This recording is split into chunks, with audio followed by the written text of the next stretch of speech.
What up, boys, and welcome back to yet another video. In today's video, we're looking at a couple of steady gold farms in older content that yields a higher gold per hour than some of the most popular war within gold farm, and that being like Cloth Beach Farm and also Skinning Farm with the beasts and the wolves, and some people doing Fowler Dungeon Claw Farm. Like all of these farms at the moment of recording at least, are way higher gold per hour than any of those war within farms. They're all items that goes on the regional auction house, so they also sell fast. Now, before we dive into that, big thank you for all the support on everyone joining in on the VIP Discord lately. Really do appreciate that. It's pretty much like a Patreon, but it's easier because it all happens on a separate Discord server. And on that server, you can watch all of these YouTube videos before they go public on YouTube. But you also get exclusive content in terms of gold tips. There's multiple spreadsheets, investments, and much, much more. So if you already have the 0 to 10 million gold guide and you found it of great help, you're most definitely going to enjoy your stay on the VIP Discord as well. But both of these, the Gold Guide and the VIP Discord, will be linked down below in the description.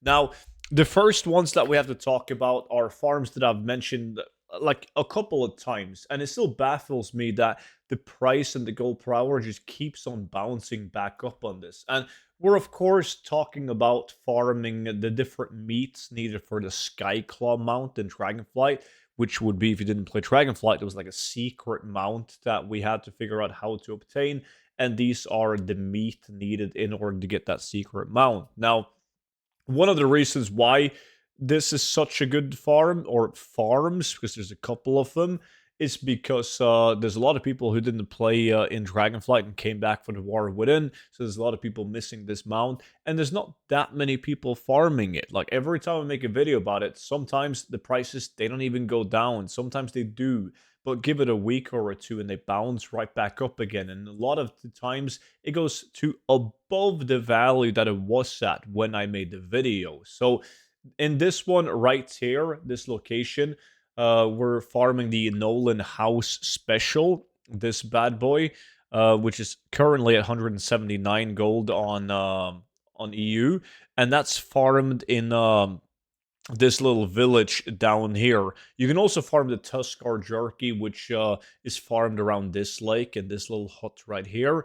And the location that I'm at right now, in this icy, like snowy area, is for the last item, the flash frozen meat. And yes, I did check the prices on NA as well on all of these things, and they are very similar. And in some cases, like with the flash frozen meat, at the moment of recording, there was less flash frozen meat on the NA than EU, and they had a better price as well. So all three of those meats are needed for the secret mount, and they've all done extremely well since the War Within was released. Now, another one that I want to mention that I made a video about only a couple of days ago, depending on when I upload this video, is the Mechagon farm, where you're farming the spare parts. Now, that one done in a 5-man group is extremely efficiently. The 30,000 gold was solo, 80,000 gold plus was when done in a 5-man group. As always, prices might change from when I'm making this video, but that one is also super easy to do, like super great gold farm. You farm it in Mechagon in this area right here, this little box filled with mechanical mobs that you kill for spare parts. Absolutely banger of a farm. Another one worth mentioning that keeps on going up and up and up is going to be farming dark runes. Like, dark runes is such a good material. It wasn't used for a lot of items. It was used for like a couple of dark rune crafts with blacksmithing, but ever since patch 10.17, as you can see on the tooltip with ATT right here, it is needed for an absurd amount of crafted items. And the reason why dark rune is just doing so damn well is because these items were added late in Dragonflight, and once again, not a lot of people played playing in the War Within played Dragonflight, and there was especially a lot of people who dropped out of Dragonflight before the patch, so they never played when they re-added all these like old removed items from Naxxramas and Skolamans, etc. So a lot of demand for dark runes. So that's also a farm you'll see every now and then in the group finder. Very simple and easy farm to do. You farm in Eastern Plaguelands at Corrin's Crossing, basically just running from house to house and killing everything inside and outside the house. But has to be done in a 5-man if you want to do it efficiently and beat the war within farms. Besides from that, it's also worth mentioning Awakened Air and Awakened Fire. They were still needed for a lot of illusions and also for like specific crafts that are still highly in demand due to collectibles now in the war within.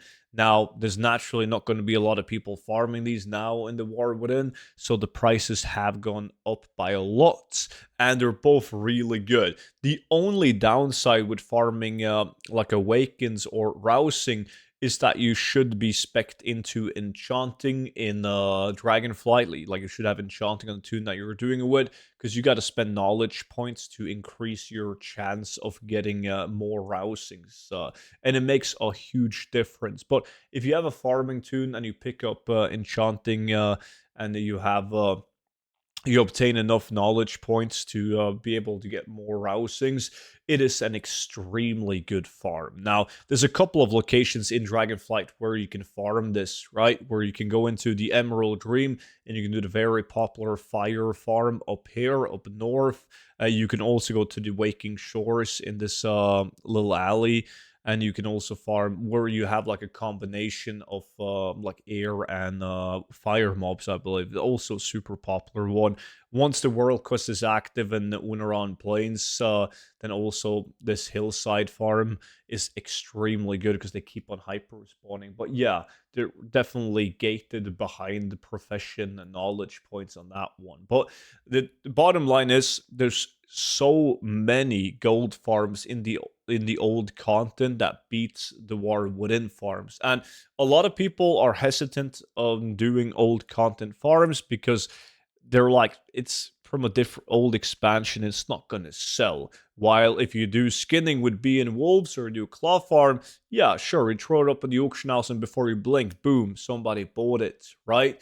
But if you look at like numbers don't lie, numbers never lie. And if you look at the sell rate on a lot of these items, they are extremely high. Like Flash Frozen Meat, 2,665 region average daily sold. Nolan House Special, 8,198. Awakened Fire, 1,246. Like, they do have a very high sell rate, but if you compare it to something with like Gloom at 314k, can't be compared, but it still sells very, very fast. And even if you have to wait like a day, 12 hours in order to sell it, but you get like, in some cases, double the gold per hour, it's going to be way worth your time as well. So hopefully we can bring some of the old content farms into the spotlight so you see more groups being formed in the custom group finder of old content farms. We've begun a good step with my gold farming guild, where we have currently 656 people after deleting offline people that's in the guild and constantly doing like old content farms and forming groups and joining each other doing these farms. And they seem to be making a lot of gold because they do what I normally do. Like, I get into the game, I check out the different markets of the different items, and then I go and I grab whatever is providing me with the highest gold per hour at that day, at that week, month, whatever. So a lot of smart people, good farmers in the guild. If you play EU Alliance, you just gotta sign up to join the guilds, and I can accept your application. And if you play Horde, you gotta whisper some of the Horde people, that's Horde officers in the guild. But you can just do /who students farmers, which is like the name of the guild, and whisper anyone asking if there's an officer online. There's also an NA version of the guild. In fact, there's two, one made on the Lions, one made on the Horde, but I don't have anything to do with those. So it's just community made with the same name as the EU guild, so people can join and kind of get the same thing going on the NA side as well. With that being said, that's pretty much it for today's video. So make sure that you are subscribed if you want to see more videos like this. And don't forget to check out the 0 to 10 million gold guide alongside with the VIP Discord, both linked down below in the description. Appreciate you guys watching, and I'll see you all back in at tomorrow's video. But until then, bye bye.